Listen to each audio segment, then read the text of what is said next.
Muy buenas tardes.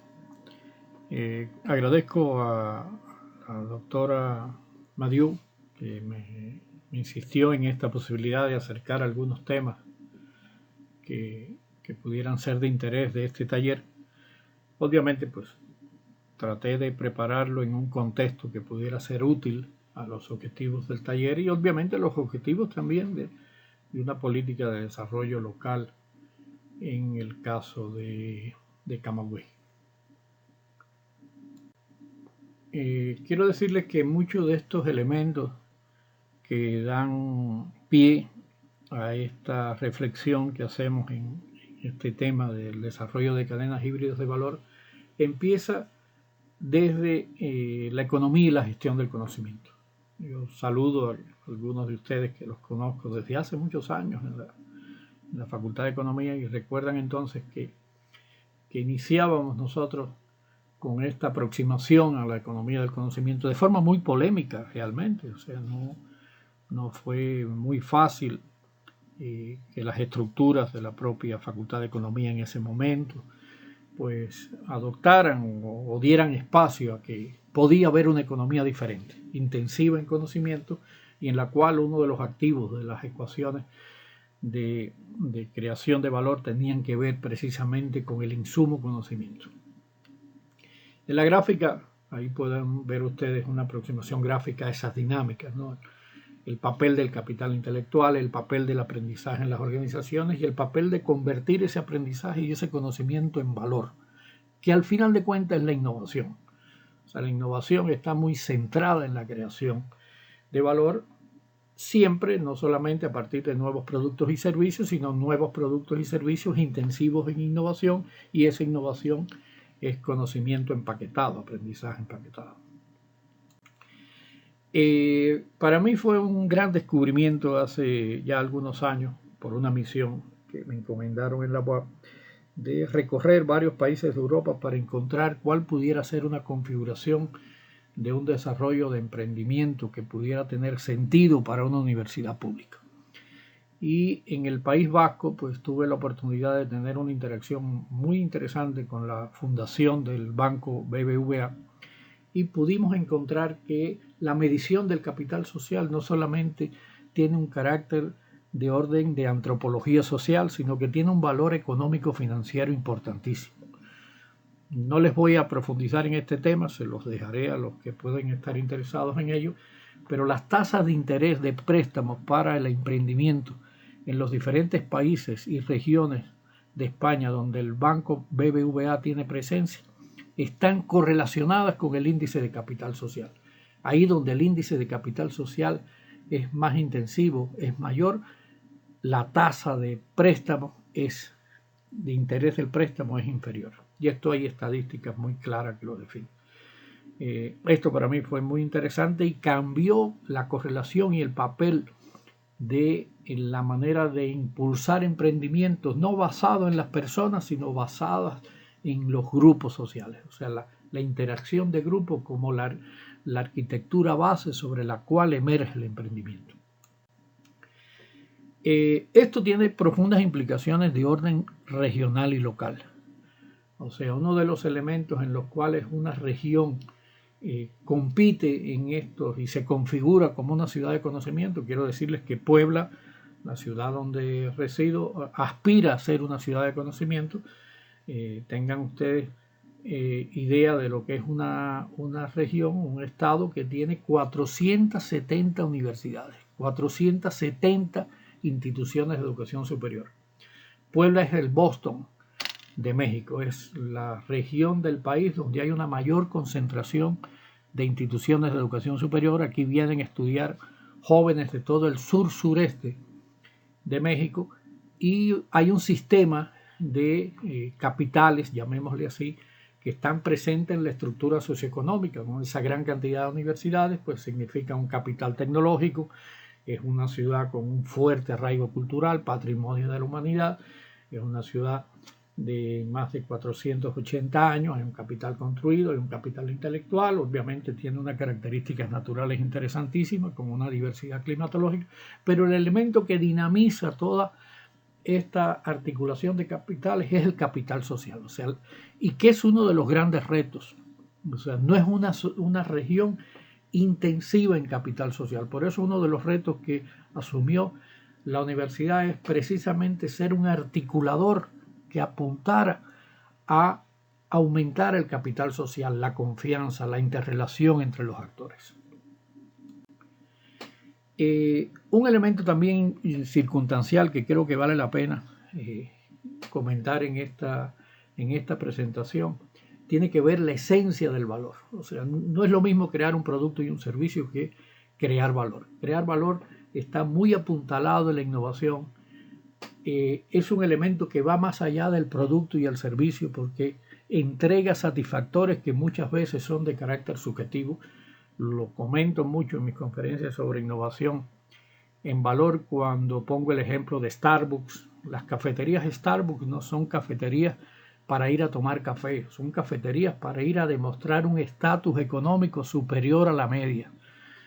Y la configuración de ese servicio tiene que ver con esa entrega de valor. En Starbucks no se vende café, se vende estatus. Y por tanto la logística del negocio apuntala la creación de ese valor subjetivo que se llama estatus social. Cada vez más es necesario que para sostener una entrega de valor de ese nivel se requieren alianzas, se requiere un encadenamiento, ya no de tipo productivo, sino un encadenamiento de valor. Por eso hablamos de cadenas de valor. Y cuando en estas cadenas actúan diferentes actores de diferente configuración, sea público, privado y social, estamos en presencia de lo que se conoce como una cadena híbrida de valor.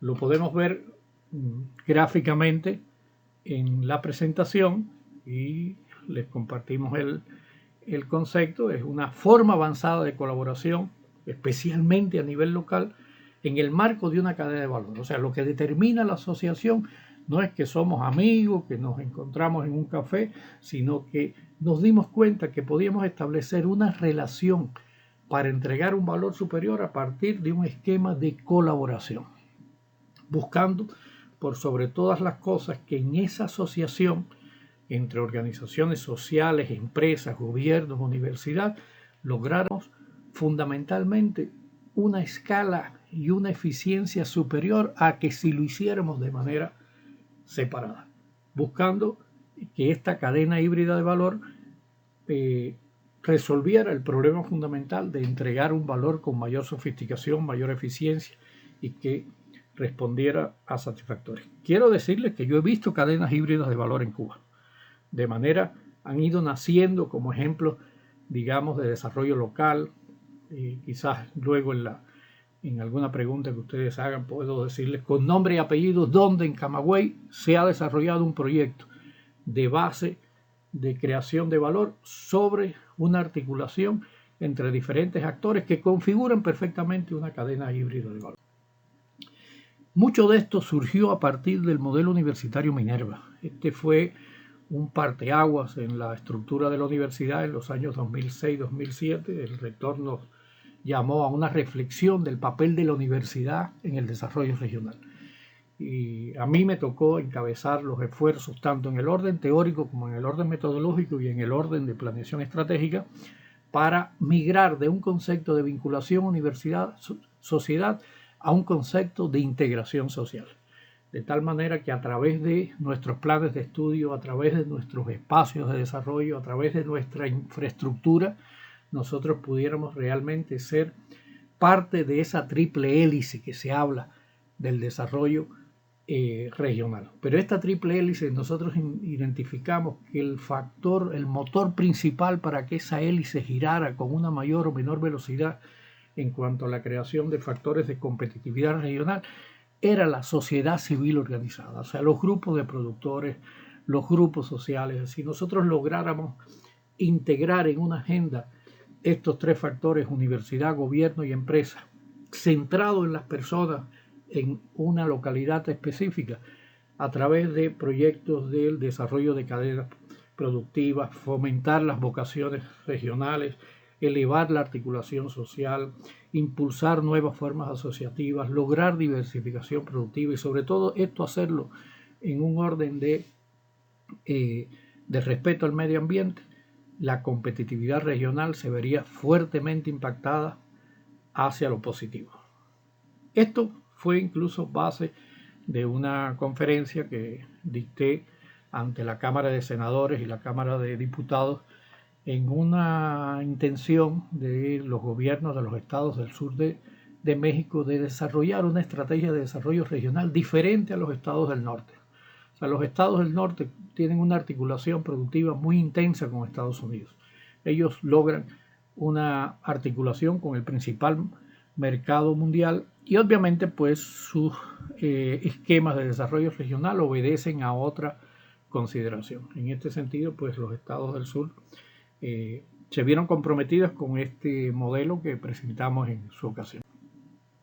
Pero fue muy importante para nosotros desarrollar propuestas curriculares que desde la universidad sostuvieran este esfuerzo. Y todas nuestras carreras, no solo la de economía y las de contabilidad o la de finanzas, sino economía, contabilidad, finanzas, ingeniería, arquitectura, ciencias sociales, medicina, todas tienen un eje transversal con más de 800 horas en estos espacios que ustedes están viendo ahí.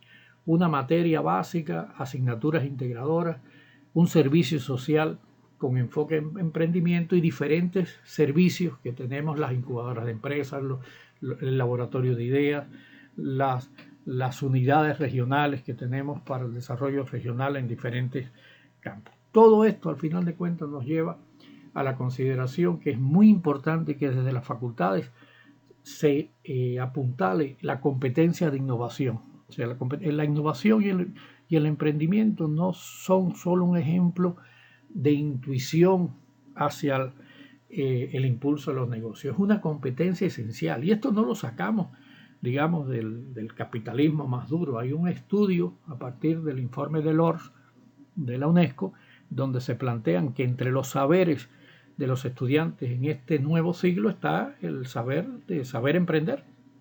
Y esto simplemente lo hemos asociado también a la creación de valor público. No solamente, o sea que el emprendimiento no solamente se da en la empresa, el emprendimiento se da en la empresa estatal, se da en una institución de gobierno, se da en una organización social. Allí Melba podrá comentarle cómo ha impulsado algunas iniciativas desde la sociedad civil, que es la TAC, y ahí hay casos muy concretos, ¿no? Entonces, este es un tema que es importante que la universidad lo reconozca. Pero todo este emprendimiento tiene que estar enfocado hacia las prioridades del desarrollo regional. O sea, donde están las prioridades del desarrollo regional es donde están las oportunidades de sostener el esfuerzo de emprendimiento. Tenemos casos de esto, o sea, esto no es teoría. Yo le diría más, o sea, nosotros nos hemos aproximado a la sistematización de todos estos conocimientos y estas herramientas desde la práctica. Desde la práctica, incluso que la inicié en Cuba, en Camagüey, luego estuve colaborando con la empresa de gestión del conocimiento GESIT en La Habana, surgida a finales del siglo pasado, pero sobre todo aquí en México, pues cuando me trasladé a México como representante de la Fundación Iberoamericana del Conocimiento, pues tuve la oportunidad de gestionar proyectos de desarrollo local con financiamiento europeo, pero basados en estos principios de encadenamientos de valor intensivos en el conocimiento. Aquí tienen ustedes 3 ejemplos de ello.